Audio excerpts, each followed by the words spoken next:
Hello and welcome along to another edition of the Andrew Eborn Show, and I am absolutely thrilled that I have one of the most versatile performers that I know. Delighted to welcome Clive Greenwood. How are you, Clive?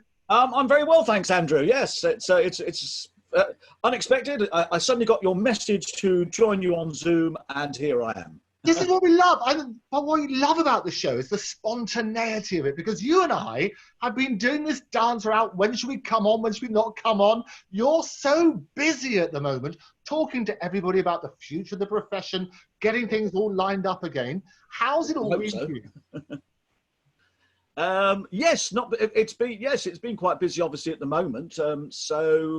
I have been doing, as I say, we've all been this forgotten thing, Zoom, which suddenly, of course, became incredibly, useful to us all during the pandemic. Yes. Well, I always remember Zoom. I don't know about you, but as a kid, we used to have those little triangular-shaped lollies. That's what we knew Zoom for, isn't it? It was a nice lolly, and that's when Corona was a fizzy drink. I know. We remember they used to come in funny little shapes and sizes and wonderful colours. And I even think that what used to be the milk person, now we work on that sort of basis, used to deliver them, didn't they? They did, and the advert was they had little talking cartoon bubbles, and it was every Corona's past its physical. That's the one. Yeah. Oh, well, that's what we love, a good pun. We love a good pun. Because that's what you are. Because apart from being a brilliantly versatile actor, you're also a superb writer. That's very nice of you to say so.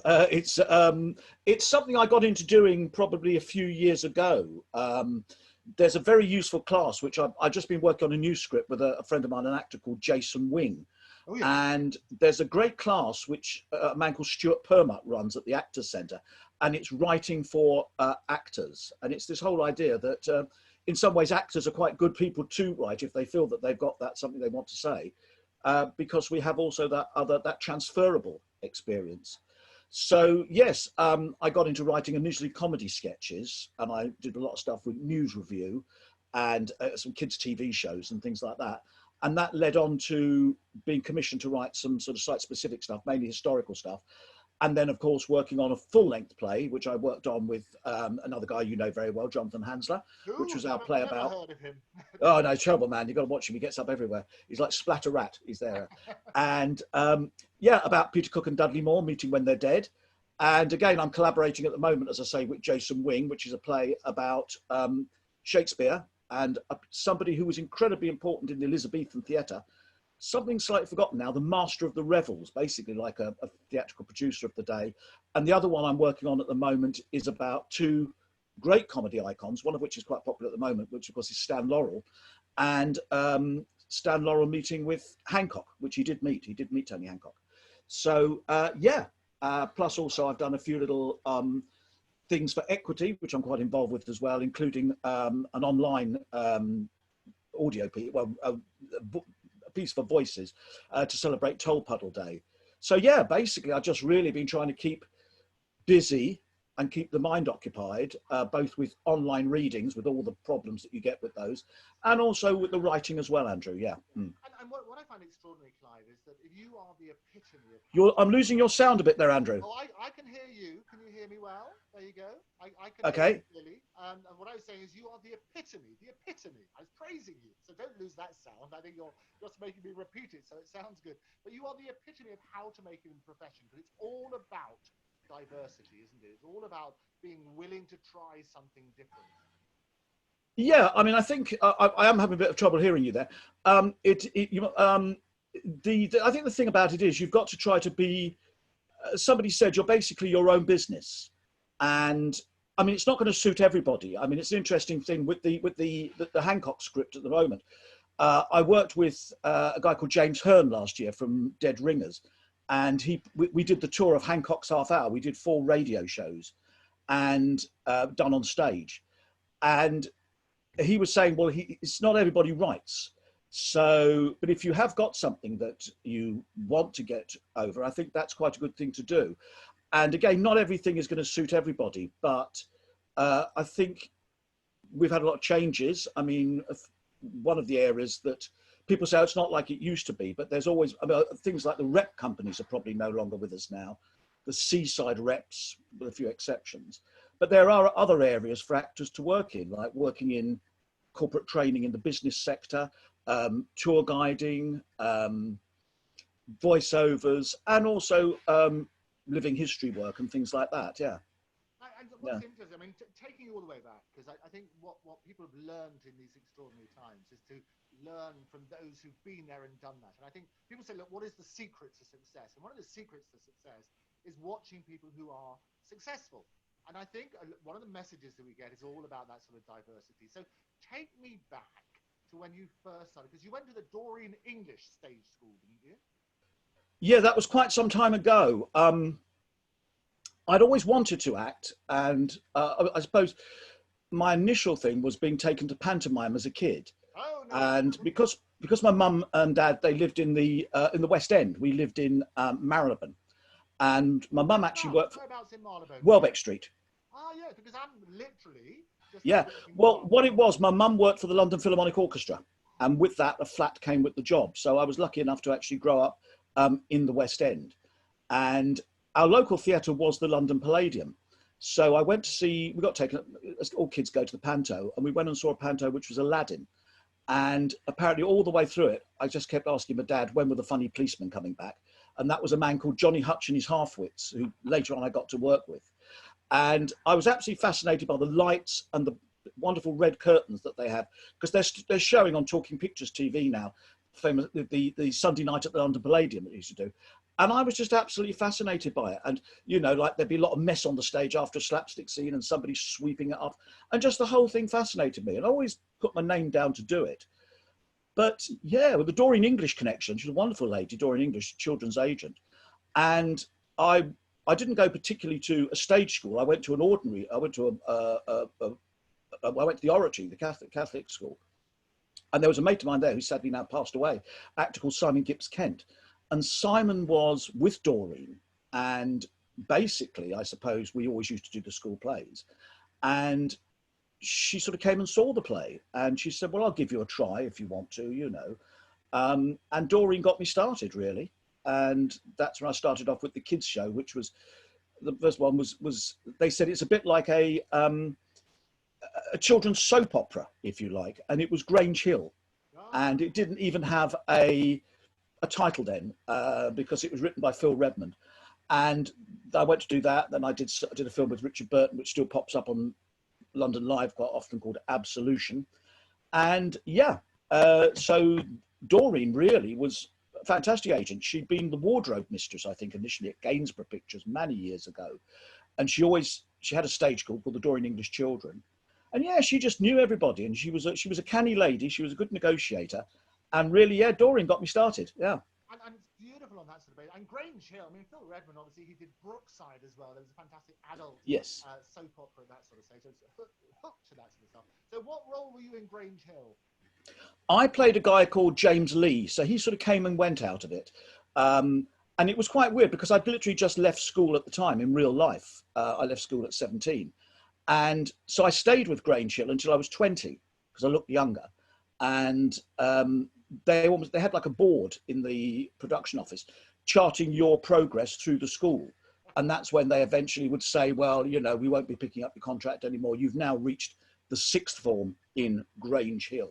Right. So that was, so I mean, I went and did other things as well. I wasn't like the core cast, but my character came and went.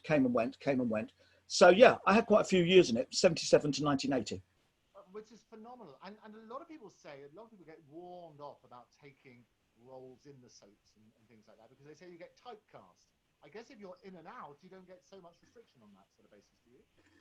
Yeah. I mean, I suppose that was their sort of thing. They used to work out that when the character would come and go. Yeah. Right. So worked on that sort of principle. So you also went on to then, apart from developing on the acting side, you also you are a fantastic mimic. Where did that come from? Well, that sort of came out of school, really. I think one of the things was a good way to not get beaten up at school was to try to make people laugh, particularly at boys' schools, which can be a bit of that's why they make such great films, you know, like the film Absolution, Richard Burton one, the strange closed world. And it was just an automatic thing. I used to talk about somebody or somebody would mention somebody, and I didn't realize I was doing it. And I suppose what I did was automatically then just do their voice. And So yeah, I just used to end up automatically going into that person's voice. And then I realized it was sort of something that I could do. I probably got quite a good ear for it. And yeah, so it can be anybody from a bit like David Benson. We seem to have cornered the market in comedians of a certain age. So Frankie, Howerd's, Kenneth Williams, the verger in Dad's Army, the vicar, Frank Williams, who's still with us. So yes, so I might struggle on some more modern ones, but I'm okay on sort of iconic sitcom characters. Yeah. Oh, and how? I mean, so in a lot of the plays that you've written, some with Jonathan as well, you play several roles within that, and the iconic comedy characters as a result. How long does it take you to work on a particular accent until you're happy with it? On which particular one for that? I'm still having real difficulty with your speaker, Andrew. It's terrible. I can hear you perfectly. It's so weird. It's been absolutely fine. I've just been on another Zoom call, and I don't know why you were fine, and then I suddenly lost you. How weird. Can you hear me now? Have you got a headset on or anything? No, I haven't got a headset. It's going directly into the microphone over there like that. Can you hear us at the moment? I can just about. Just about. Well, I'll tell you what, I'll ask a question and you speak for a long time. Okay. Yeah. Sorry about this. This is the wonders of Zoom. No, we love it. It's okay. It's all good. Yeah. I was asking you, when you're getting a new voice, how do you basically research that? Do you just inundate yourself with lots of material, and then basically, how long would it then take you to perfect that voice until you bring it to an adoring public? Yeah, I mean, it's a matter of repetition, it's listening, but it's also a physicality. So, I mean, you look at someone, for example, I mean, I did a show called Not Tonight Caligula, which was a lost script written by Ray Galton and John Antrobus, written for Frankie. And one of my co-writers, Jonathan Hansel, was in that as well. And during rehearsals, people noticed I was standing like that, with my back like that. And they went, oh, has Clive got a bad back? And they went, no, he's being Frankie. Because if you notice, Frankie always used, oh, no, listen, oh, no. Oh, no, get comfy, no. Oh, no. And you had that physicality. And for some reason, Leonard Rossiter, when he played Rigsby, he always did the same thing as well. Miss Jones, Vienna's been in again. Had to go, yes, just had to go with the cake. So you get the physicality of it. Kenneth, everybody says, yes, it's the flaring of the nostrils. Yeah. No, don't mention them now. So I tend to make it more a physical thing with the... and that sort of helps with the voice. It's a little bit like if you almost have a little bit of a smile, you can almost sound a bit like Sid James. Blimey, Andrew. I tell you what, that's a nice suit that mate. Oh, that's a BBC jacket. Very small chicks. Well, there we go. So yeah, physicality, I think, is the key way to doing the, I find for myself, works for me with a lot of the voices. Yeah. And have you ever worked just as an impressionist? Will you go out and do a turn rather than just as part of a play? Well, with the sort of impression characters, I've been doing quite a bit of work. Of course, again, everything's been hit by COVID. There's been a very big market a few years ago, which started dinner theatre shows based on classic sitcoms. 40 Towers. I tend to do the major in 40 Towers. There's other very popular ones. Is Blackadder, the Tudor one is the popular one there. Where you know I've occasionally stepped up to it as Baldric. You know, sort of I have a cunning plan, my lord. You know, so. But it's also, with that, I tend to be also on the bigger shows. There, I end up being Lord Melchett. There, I say Blackadder, the Queen commands you at Hampton Court. There. So that's a very popular one. Father Ted, which is a very popular one, and I do quite relate to Father Ted, having been to Catholic boys' school. And, occasionally, I can still occasionally do the old Dougal there. Oh, that's great, Ted. Do you ever see that film, Ted, with your man with the head of a fly? What film? What was it called now? Oh, yeah, Out of Africa. That's the one, Ted. That's great there, Ted. And on the bigger ones, the bigger shows, then I tend to be Bishop Len Brennan. You know, oh, how are you going, Len? Don't call me Len, you little gobshite. I'm a bishop. That's the one, yeah. So, yeah. And we've actually had on one of the Father Ted shows, my friend came to see that. And she actually brought stuffed rabbits along to wave at Bishop Len Brennan because he hates them. So yeah, it's been a very popular idea. It's an area that particularly for the managers, they have to be very careful of, because there has been this idea, and John Cleese has said it, he came down a bit like a ton of bricks on some people, but, you know, because he created, obviously, Basil Fawlty. But what you do is, and again, Jonathan and I did this with the Peter Cook and Dudley Moore play, you're not using original material, you're creating, it's a tribute, if you like, to the characters, but you're not doing the scripts, because then quite rightly, you would have to pay royalties. But you can take the characters and you can put them in the most crazy situations. You know, you can mix them up. You can have Father Ted meeting somebody else, that sort of thing. So that's one of the ways that the companies who tend to do these now, we tend to get around it and have, you know, what would happen if Steptoe and Son came to stay at 40 Towers, that kind of thing. You know, and people love that. I mean, that's one of the themes, if you like, for your afterlife. And talk a little bit more about that, where you're putting these characters in what are going to be hilarious situations anyway. Talk a bit more about that. Could you just give me the gist of that last question? It was about afterlife. Sorry, this is. I'll send it mentally. It's going to be good. Yeah. I was talking about the gist of taking established characters, and Yeah. a typical comedy trait is putting them in unusual situations. Exactly that sort of stuff with what you've done with Afterlife. And I was just asking you a bit more to expand on that sort of side. Oh yeah, the Afterlife of Cook and Moore. That came out actually of Stuart Permut's writers group. Jonathan Hansler, who I co-wrote it with, brought along literally. I think Stuart just said, "Bring, you know, if you've got any writing," and it's for actors that want to have a crack at writing. And Johnny brought along, I suppose, about 15 pages of the storyline of Peter and Dudley meeting when they were dead. And of course, they had their own massive issues. And the feedback he got was, you know, it's interesting, but where are you going to go with it? Then I just met Johnny socially. I knew him anyway. And he said to me, have a look at this. And I said, well, okay, I'll give you some feedback. And I marked it. And I just said, well, yeah, at the moment, it's two blokes arguing. Where's it going to move to? And he said, well, what do you think? And I said, well, what about if they're in this afterlife where there are other comedians that they've worked with, not just being gratuitous and putting people in for the sake of doing it? And he said, well, do you want to write it with me? I went, yeah, okay. And then literally, I think about 8 drafts later, we took it up to Edinburgh ourselves at the Gilded Balloon. And it was a little bit of a sort of sleeper up there. But we got moved into a bigger venue, which was good, because we were actually in this place that was actually like a complete sweatbox. We've had poor old Clement Freud nearly passing out.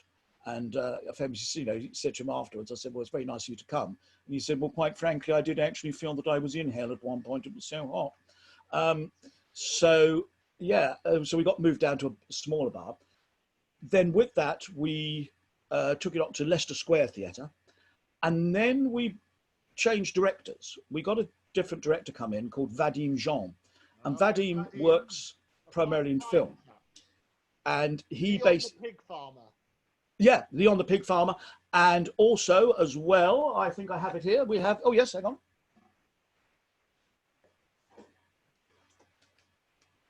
Hogfather.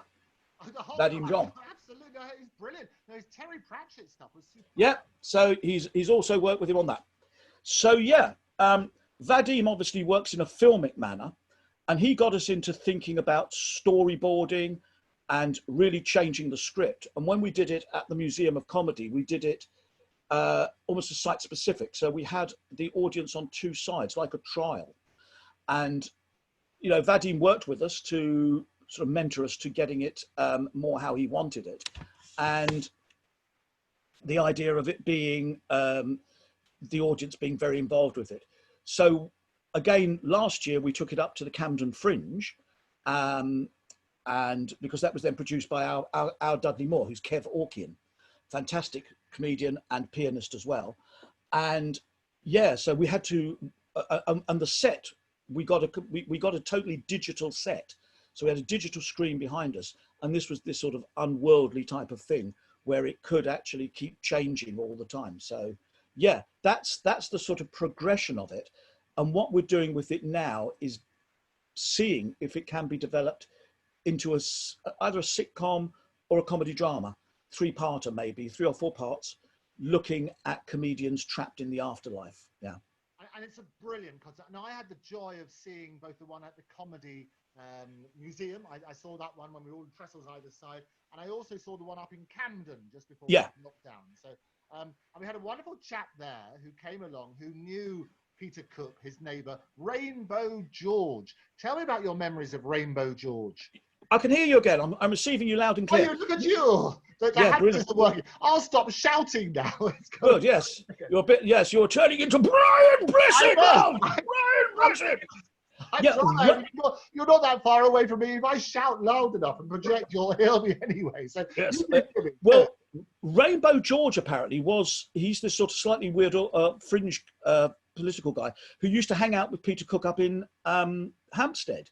And Rainbow George just used to come into Peter's kitchen and he recorded, and that was slightly controversial apparently, I'm not going to get into that one, but apparently he did record conversations with Peter Cook, and they sort of came out the Rainbow George tapes. Whether or not Peter's family were massively happy with Rainbow George, that I don't know, and I'm not going to say. But yeah, he was a bit of just one of those sort of characters. I think he was slightly on the fringes of people like Lord Sutch and the Monster Raving Looney Party and everybody like that. Oh, no, but yeah, he knew Peter Cook, and Peter would just chat to everybody. Yeah, he was great. Well, he was his neighbour, because Rainbow George has been on this show a number of times. He was his neighbour for 20 years. And that's right. Set up, he was big pals with Lord Sutch, he was big pals with Ian Fury, and they actually politically set up the Rainbow Alliance, which was the Looney Party. And he's a real character. Were they the splitters from that line? Yeah, that's it. Yeah. They split from the Monster Looney Party, yeah. It's great, but it's the appeal. A lot of these people, we look at this and we're looking at comedians. You talked about when you were at Catholic school growing up, that actually your comedy was a defense mechanism against the bullies. And so many comedians that we have on, we talked about Hancock, they have this wonderful exterior, which is very ebullient and wonderful comedians and make everybody laugh.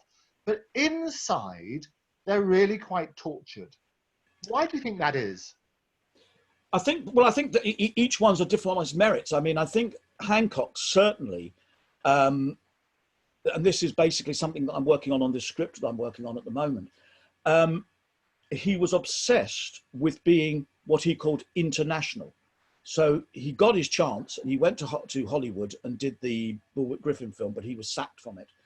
And it was the sheer frustration that he felt that what he wanted wasn't what the audience wanted. Everybody wanted him in the Homburg hat, the Astrakhan collared coat, and they wanted the lad himself from East Cheam. Stone me, those skinny birds, dear, oh dear, oh dear. And that's what they wanted. And even now, there's a wonderful cover of Time Out, I think, and it's got the famous Hancock picture, and it says why this man is still Britain's greatest comedian. And the trouble with Hancock was he just couldn't get that what people, they wanted the lad himself, Anthony Aloysius St. John Hancock, but he wanted more, and he unfortunately shut the door on everybody by getting rid of Sid, Kenneth Williams, Ray and Allen, his writers. And then eventually, as somebody said, he shut the door on himself, because at that stage, where could he go? Because he told Ray and Allen he didn't want to work with them anymore. He told Kenny he didn't want catchphrases in Hancock's half hour. And then, of course, he famously goes on the John Freeman show, the face-to-face, which was very, where the interviewer, John Freeman, who being the Labour MP, was just seen in darkness. And Hancock really breaks down on that. And I think for Hancock, he famously said, he'd do something in rehearsals, it would be brilliant. Then he'd go and do it on stage and it'd be not good. And he said, because I can only do it once. And yeah, it was, I think with Hancock, it was the sheer frustration. He hated being the lad himself. I think with Kenneth Williams, I mean, if you look at a lot of the ones, and I know Martin Hesford, who wrote Fantabulosa, it was really Kenny couldn't come out. He couldn't be an openly gay man. And he created the Kenneth Williams persona. So he was not a comedian originally, he was a straight actor, but he got into Carry On, it made money for him. So everybody wanted Kenny to go, and of course, famously, he got that into Hancock's half hour, and that annoyed Tony because he used to do his snide voice, and he gave himself a catchphrase. There'd be a knock at the door, and they do the sound effect. There'd be a pause, and Kenny would go, "Good evening," and the audience would applaud. And of course, he did it famously with the play Gentle Jack, one of his earliest ones, Robert Bolt. It's quite a serious play, and Dame Edith Evans was in it. And apparently on the opening night, he comes down. He was this strange woodland creature, Kenny, and apparently he comes down the tree and then walked up to the audience and went, "Good evening." And apparently Robert Bolt went ballistic I went, what is he doing? It's a straight play. And he used to, he couldn't get away from being Kenny. And I think also he lived with his mum, and it was the whole thing about he couldn't be an out man. As he said, Charlie Hawtrey can go and pick up sailors. I can't do that. And he was a fastidiously neat man, amazingly intelligent man. And of course, he worked with Peter Cook and Dudley Moore in the Hound of the Baskervilles. And we did have Kenny for a while in the script, but he sort of got taken out in the second half. So, yeah, I think a lot of it is frustration, yeah. And particularly with Hancock, of course, he became unreliable because he turned to drink, as did Charlie Hawtrey again. Whereas with Kenny, I think it was the sort of frustration, yeah. Yeah. It is difficult within the profession. I mean, you, apart from your own career being so wonderfully diverse, you do a lot to help those in the profession. You mentioned about your role in Equity. How did that all start? Well, I joined Equity, of course, when you had to join the union because it was originally, for those who don't know what it was known as the closed shop. And literally, it was always a very strange thing, Equity, because they said you cannot become a professional actor unless you're an Equity member, but you can't become an Equity member unless you've got a union card. And there were separate unions. Film extras used to have their own union, which was the Film Artists Association. And that went right from the 1930s, because when the Depression hit, regular film extras who might be working at Gainsborough Pictures or at Elstree were finding RADA trained actors queuing up for a day's extra work, and they got a bit annoyed about that, and they formed their own union, the Film Artists Association. And so what a lot of young actors would do to get their Equity cards was they'd say they were variety acts, and they'd put an act together, working men's clubs, get a few bob, and they joined as variety artists. And of course that was always a bit controversial, and it used to annoy bona fide variety artists as well. Then, of course, came the big change in employment legislation, which came in with the Thatcher government.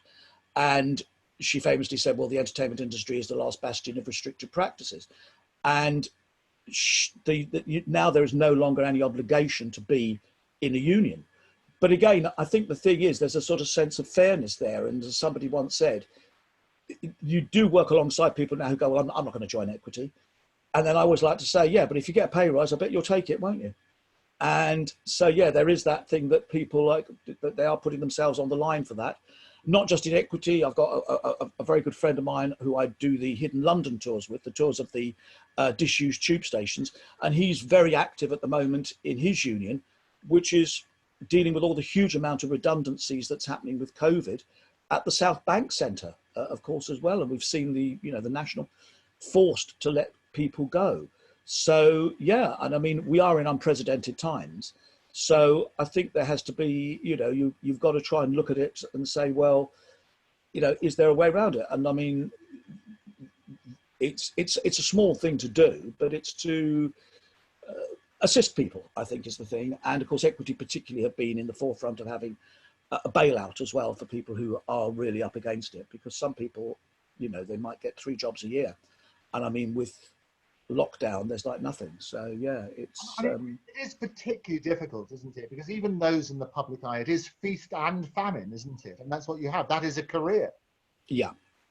I mean, basically this year, I mean, for example, I mean, I've seen literally everything that, I can always remember it because I'm one of the actors on Cutty Sark, for example. And I always remember it's the 23rd of March. We did the last day there, and that was it. I'd done a play last year with Francis Beckett, the Guardian writer, and he wrote a fantastic play called A Modest Little Man about Clem Attlee, the post-war Labour leader. And we were due to do that again at the Gatehouse. We'd sold out the first time around, and they said, could you come back and present the play again, Francis? Of course, had to close because of social distancing. Very sadly, there was a fantastic event that was going to take place at Hampton Court, which was 2 years in the planning. And they were going to reconstruct what they called the Field of Cloth of Gold. And that was 1520, because we're in 2020. And it's Henry VIII goes to the Field of the Cloth of Gold in France and meets the French king, Francis. And there was jousting and a wine fountain. And he and Francis actually wrestled. The King of England, the King of France, they like to wrestle. And that was, I worked on the 2018 Hampton Court Joust as one of the marshals. So I had to learn how you mark jousting.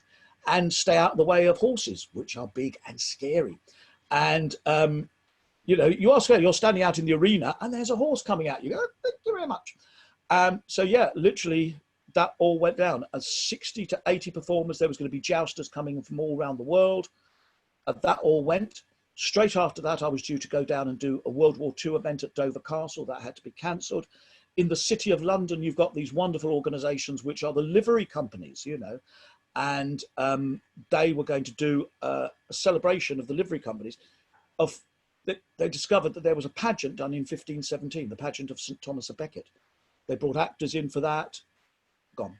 So yeah, this year really was, for the last few years, I've had some lovely times playing. I did the stage version of Rising Damp, the stage version, the play Campy, Cleo, Manuel and Deck, with a wonderful man called Michael Friend. And he still runs Seaside Rep down at Broadstairs, and he's a fantastic man. He's over 80 and he's living proof that theatre keeps you young. And of course, with lockdown this year, Michael Friend couldn't do his season at Broadstairs. So really, yeah, since March, this has just been real closure, because the problem that we've got, of course, Andrew, in the entertainment industry, is that a lot of our buildings, particularly the West End theatres, they're not, you know, how do you go around safely socially distancing? You know, this has been the huge problem.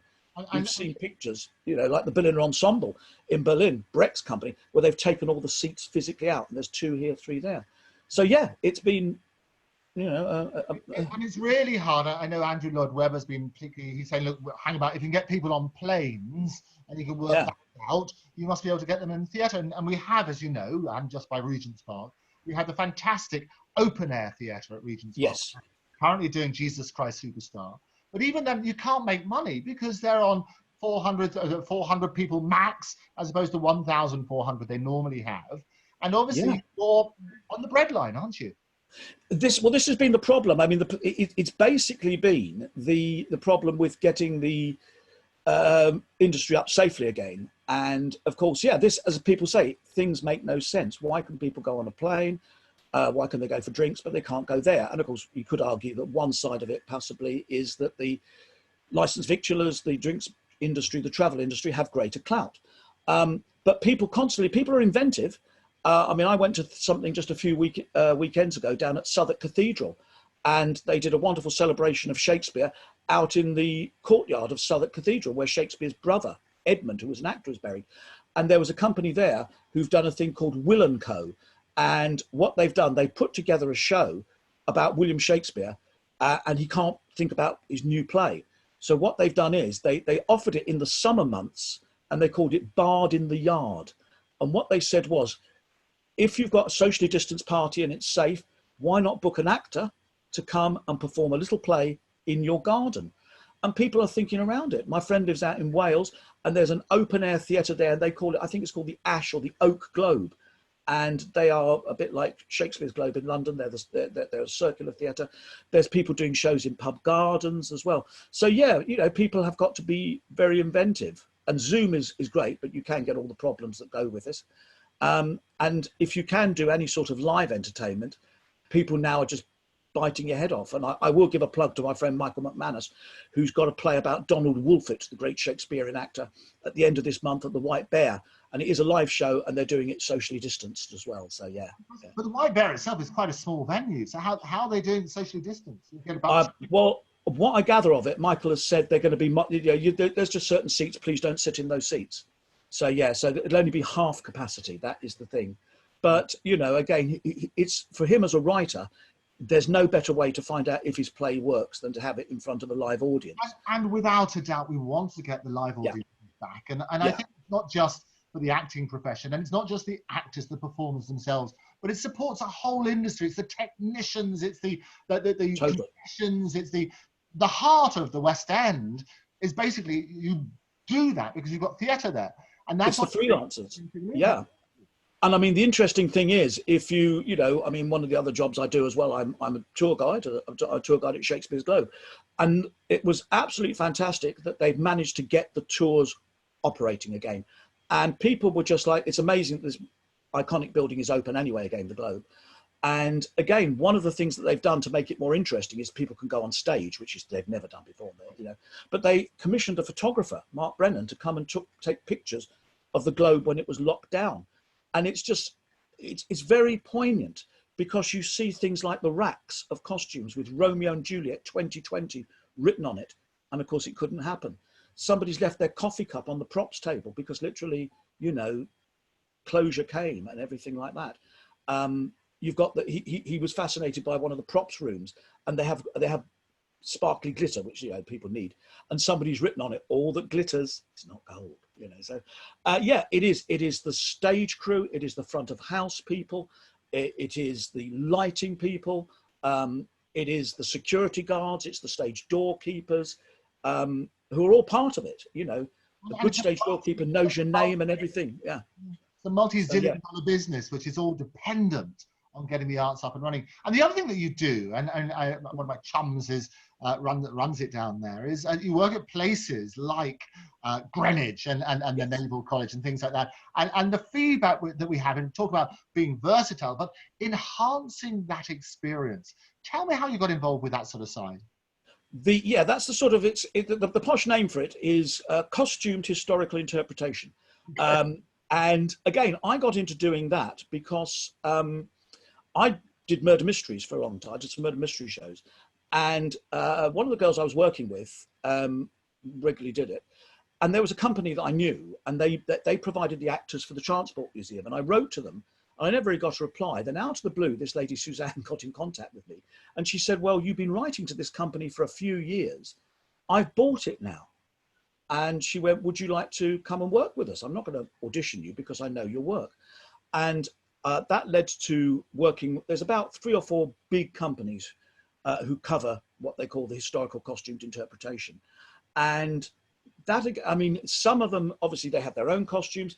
Some places, if you have your own kit, then you can obviously, you get more work as well. And that I got into doing, as I say, through people that I knew. But it's also fascinating because it adds to the visitor experience. Like you were saying, we've had the pleasure to work at the Painted Hall in Greenwich, the old Royal Naval College. And there is just that wow factor when you go in there, and it is the whole thing of, it was on again television the other night with Lucy Worsley. And people, there's the old thing, people love people dressing up, but it also adds to bring it to life, because you can have more fun with people. You know, you can play the idea that you are Samuel Pepys and that you are in whenever, or that you are Sir James Thornhill, or you are whoever it is. And, you know, kids will say to you, you know, well, why are you saying that? You know, one of the great fun things we always do is at the Golden Hind, for example, we worked at the Golden Hind. And of course, you get schools groups come in, and women, of course, would be on a Tudor ship. So you'll get some little girl and you go, what's your name? You know, Daisy. Well, I didn't ask what your favourite flower was. No, my name's Daisy. It's a bit girly, isn't it? You meant to say David. And it's the whole thing about that there would be no women on board a ship. And it brings it to life. And it's hands-on. You know, you get to operate a gun. You get to operate maybe naval maritime equipment. We do shows about Stevenson, Brunel. So, you know, it's bringing history to life, if you like. And it is also the fun of, I mean, at the Science Museum, it's fantastic to be outside the rock, you know, standing by Stevenson's rocket. And there is, on certain occasions, there's Mr. Stevenson himself, you know, so yeah, it's. And what's wonderful about it as well, Clive, is that you're not just working on a script, which you do every night and so on and so forth. You are ad-libbing, and to have that sort of creative mind where you are doing, if you like, the method, you are embraced, you are that character for however long you're out there. What do you enjoy the most? Do you enjoy that sort of ad-libbing side? Do you like the scripted stuff, or is it really the versatility of everything you do? I think I do enjoy, having done things like the Old Time Music Hall, and I've been the chairman at the Players Theatre, which is great fun. Yeah, I do like the ad-libbing side of it, because it slightly gives a little bit of the fun side of it, of doing variety and that sort of thing. And I did work in holiday camps and things like that. And it is great fun. And if you come out with something quick, they will just absolutely love it, you know, sort of thing, you know. And you can have that fun, you know. I mean, wonderful one. I remember being at Hampton Court, and a guy wanted to come up and shake hands with me. I was a full Tudor kid, and I just said to him, quite politely, I said, I do not shake hands, sir, unless we are striking a bargain. And I was like, I'm Earl Marshal of England, I'm Norfolk, I'm sure you have little that I want of you, sir. I'll give you good day. And he just went, oh, that's told me, my Lord of Norfolk. Yeah. So yeah, and you can have that fun thing, and you do it in a fun way. But then he goes away thinking, well, actually, yeah, the Tudors only did shake hands unless they were striking a bargain. So they're not sort of, the idea of handshaking, and just things like that as well. It's making things fun, but it is also really thinking on your feet as well. And, you sometimes just got to have, as somebody said, I wish I had a penny for every time someone went, I bet you're hot in that outfit. Oh, there you go. We should have a little clicker rather than a penny. You just reach in there, just click every time you do that. It works on that basis. And you have, as I say, you've had a wonderfully varied career, and people watching this would be quite envious of that sort of side. What are the lessons that you have learned over that career, which you would tell yourself all those years ago, actually, Clive, bear this in mind as you go through this career? What would you say? I would say probably think about what you want to do. Keep as a great one was somebody said, always be nice to people on the way up because you might need it on the way down, was the one. And yeah, we've all, you can't go through life getting on with everybody. I mean, some people can, but yeah, you do have problems. Not going to deny, sometimes you do fall out with people, and it's, it can be one of those things. Try, if you have done that, if you want to get back with the company, try to not to burn your boats too much. Try to sort of build bridges, if you like, as well.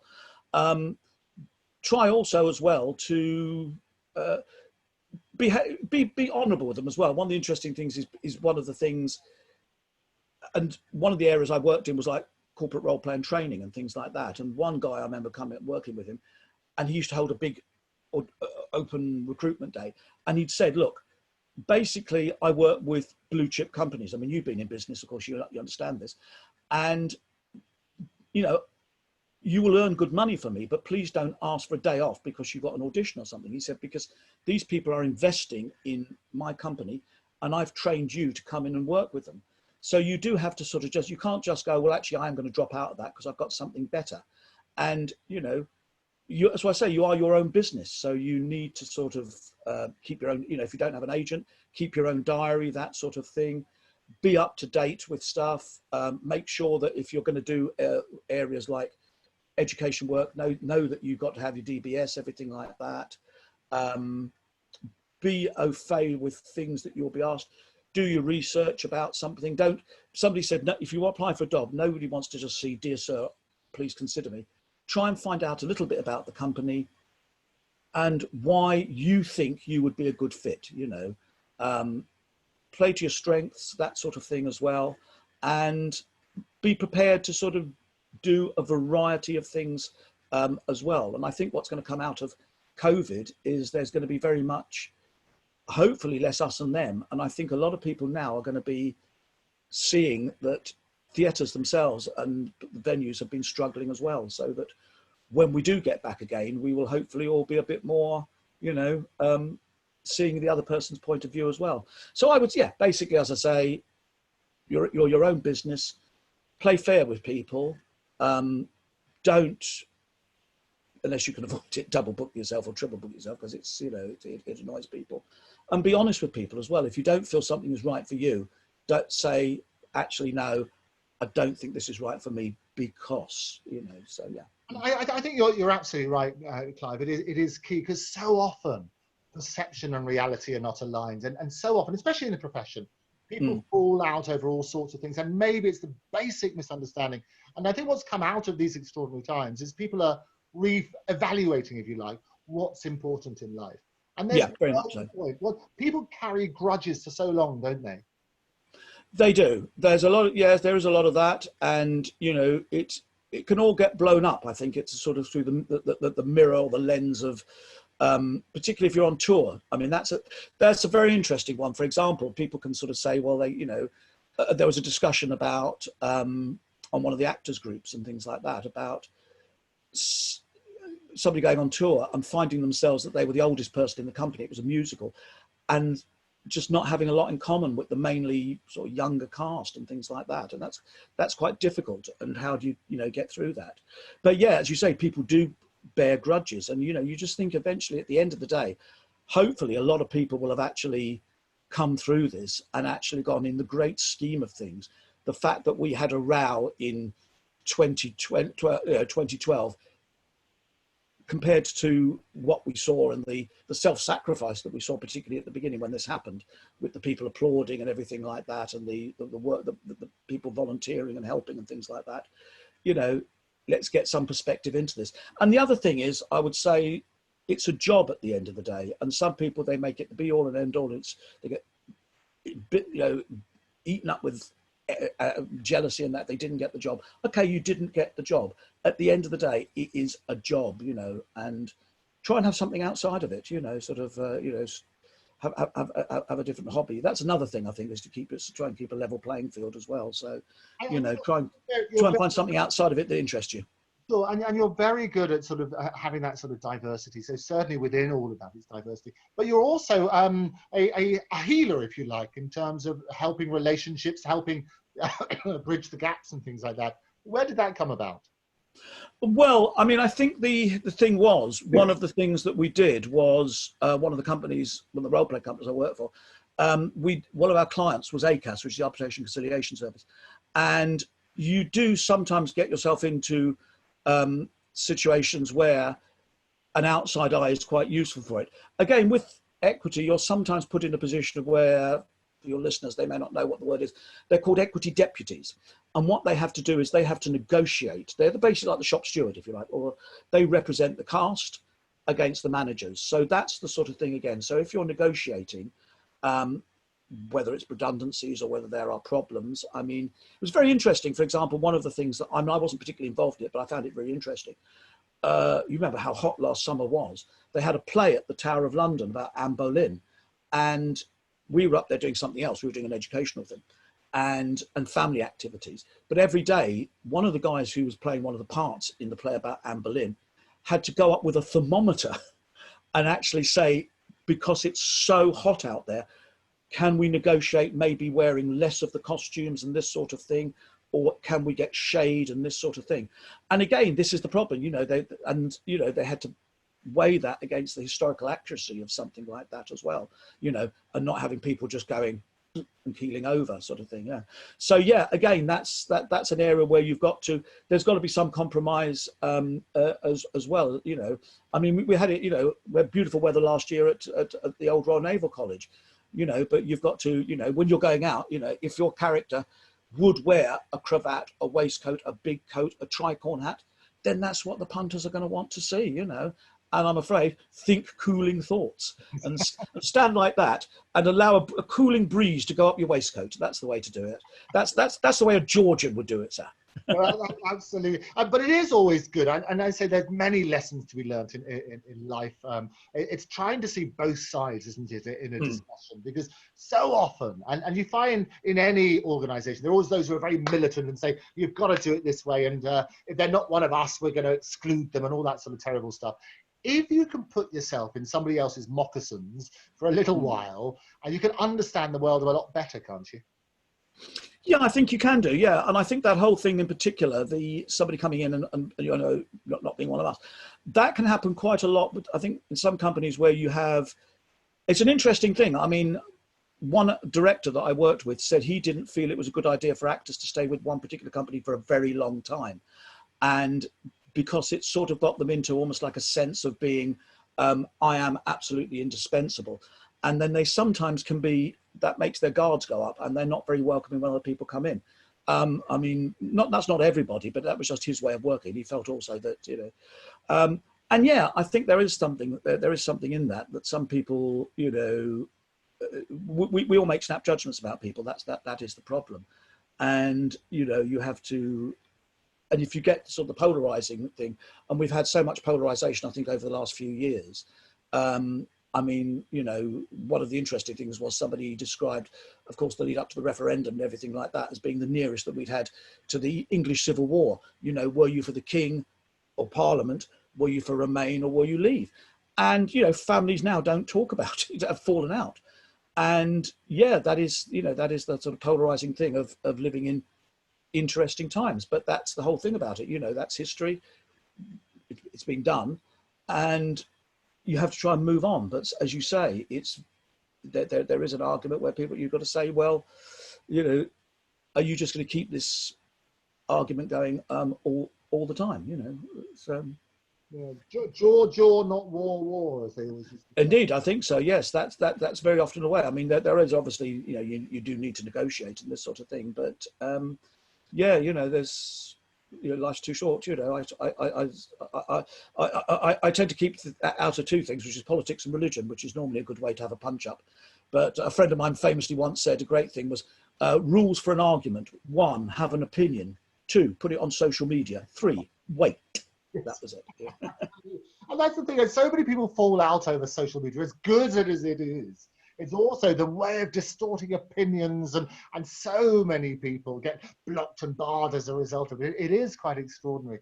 But finally, Clive, for now, because we'll get you back, I mean, you've had such a rich and varied career. And as I say, you are the epitome of how to survive, because you have been one of life's survivors. You started, as you say, in TV, you've done radio, you've done voiceovers, you've done your tours, you've done everything.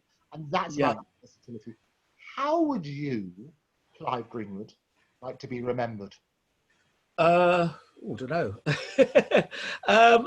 He had a go. I think that would be a good way. That's it. Yeah, he had a go. Yeah, but yeah, no, I think a survivor. Really, that's hopefully the thing. And it's interesting because, as you quite rightly say, I did start quite young. There is a crossover time, I think, for a lot of my contemporaries, a lot of child actors who started at the same time. They didn't quite make the transition into adult, and there were several reasons for that. But yeah, how would I be remembered? You know, I had a go, I think, would be the way of it, you know, and hopefully I'm someone who's interesting to, you know, talk to, or, you know, yeah, a wide range of interests, and I hope I didn't bore too many people. That'd be the way. Yeah. Well, you certainly haven't bored us today. Clive, thank you so much for being my guest. It's a great pleasure, Andrew. Glad we got there. Take care. Bye-bye. Yes, bye now. So thank you again to my guest, the wonderful Clive Greenwood. If you'd like to be a guest on the show yourself, write to me at guests@octopustv.com. That's guests@octopustv.com. Or if you have any comments on the show, don't forget to put them in the comments below. You can subscribe, you can follow, you can tweet, any and all of those. Do get in touch. But for me, for now, thank you again to Clive. I'll see you next time. Bye-bye.